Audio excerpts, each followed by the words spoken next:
kidding. Oh, it's going up. Oh, something happened. I don't know what. Yeah, I just hit the recording button. Okay, all right. Oh, right. We're recorded. All right, well, welcome, ladies and gentlemen. This is the Pangean. I'm Alex Madajian, and right now I'm with the incredible Professor Michael Gendre. Thank you so much for coming on. Thank you, Alex. I appreciate your asking me to be on your show. Thank you. Oh, you're most welcome. I've tried very, very hard to pronounce your name correctly, and I hope I did. Michael Gendre. You're originally from Morocco. You're born there, then educated in France, but also graduated from Stanford University out in California, right? That's right, and got a PhD at Boston College in Massachusetts. And now you teach in Massachusetts. So, as a professor of philosophy, one of the I'd say the most intriguing things about you is not just the depth, but also the breadth of your knowledge of Immanuel Kant. And a lot of people know of the name. It's rather an abstract, out there sort of a person. You know, nobody really. And what I think I enjoy most about listening to you and concerning Immanuel Kant is that you apply him for today. And that's a sign of a very good teacher, in my opinion, that you can bring some creature or intellectual person of the past and make it very present.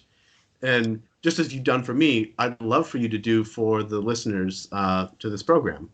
Okay, so I think you told me I have about 10 minutes or less or more. Well, basically as much as I tell you, but yeah, okay. 10 minutes, 10 minutes That's fine. For questions and whatnot. Well, Immanuel Kant is known as the sort of apex of the Enlightenment. Okay, in German it's called Aufklärung.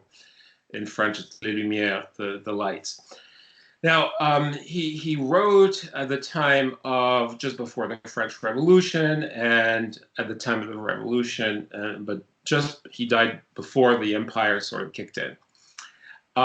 He is known for a philosophy that was greeted by his students as a vindication of common sense, but also science. Oh. So he started off as a physicist. He knew Newtonian science, the science of Sir Isaac Newton, and he wanted to apply it to the cosmos. Basically, he understood that galaxies had to be explained in terms of gravitational pull and things like that. And he proceeded to actually measure the distances. So he's actually well known. You know, every student, any person who researches Immanuel Kant could just type up those words. There are two things in the world that I admire the most, and they are the starry heavens above me and the categorical imperative inside of me.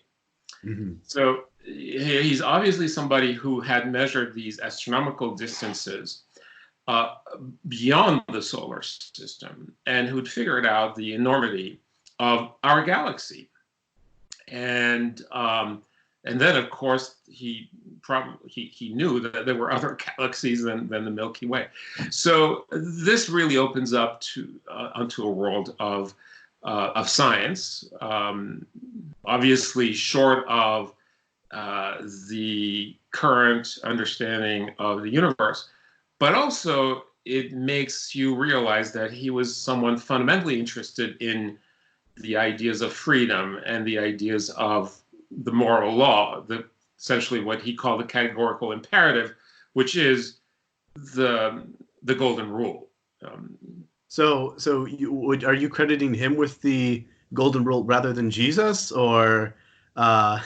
No, it's just no. I mean, even the golden rule precedes Jesus. There were some rabbis in the Old Testament that talked about it, and it goes back to the beginnings of sure. Yeah, it's a timeless principle. Absolutely. Correct. So, right. What exactly is Kant's relationship with this, timeless principle that seems to be connected to everybody? Well, he formulates it in such a way that is more relevant to today, in the sense that it's a technical language. Okay, the technical language is that it's an imperative. It's an imperative that you cannot swerve away from. You cannot dismiss. There are other imperatives that shape your ethical life or your practical life, such as what he calls rules of skill. In other words, the specific things you need to do in order to do well, whether in driving or in cooking or in typing or in organizing your house or in cleaning, whatever, there are rules of skill. And then there are things that people get advice on.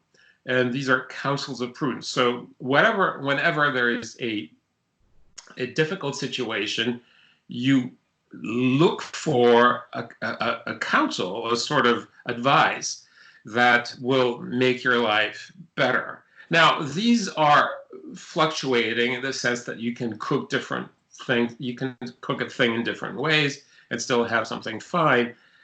You can maybe pay attention to this type of advice, and at another time, you would not have to apply the same type of advice because the circumstances are different. So he calls these imperatives, he calls them hypothetical. So if you want the end, you may want to apply the principle. You may want to use the principle as a means to the end. But in the case of the categorical imperatives, whether you like it or not, telling the truth makes it moral, and not telling the truth and lying makes the deed immoral. So it sounds like he came right on the cusp of the scientific revolution, or at least right during, give or take. Would you say that his philosophy spurred it on, or came as the aftermath to it? Well, I think they're both connected in the sense that he always felt that the human being, in order to have any value, has to have a moral life. So basically, he obviously was a scientist to begin with, because that was how he could see the culture being led by these very new ideas that needed to be expressed in a philosophical way. But ultimately, what makes the difference in the life of somebody is the fact that they can make a difference. And they can make a difference by acting morally, whether they be people who don't have a high level of education or people who have a high level of education. And maybe the higher the level of education, the more difficult it is to be acting morally. And so he obviously thinks that there is a sort of hatred of reason or normal reason or commonsensical reason by even the most educated people. So was this sort of a common belief prior to him, that there is a common sense belief? Was that common prior to him or only after?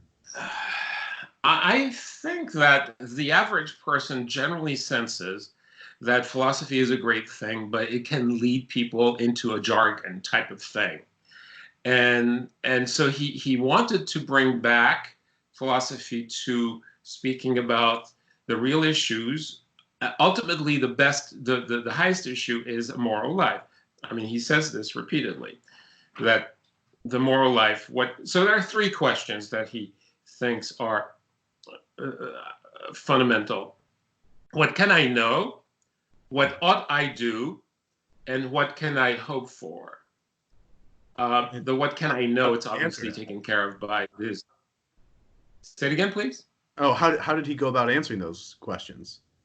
So the way in which he answers those questions is by writing books. The first, yeah, right. The first book, it's called The Critique of Pure Reason, where he essentially explains how we can know and how we can be assured that what we know is valid, and up to what point, essentially, Newtonian science is it, and that could involve geology and evolution and the rest. But that only is what can I know. And there's a limit to it in the sense that you're never going to be God. No human being is ever going to know everything, because it's beyond.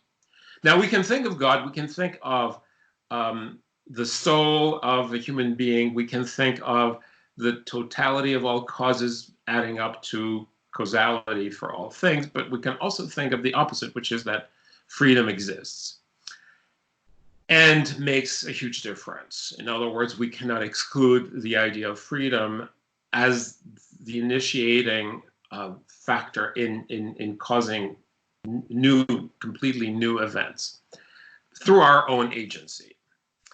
Okay, so that's essentially what is called the critique of pure reason, what he calls the critique of pure reason. It's a thick book.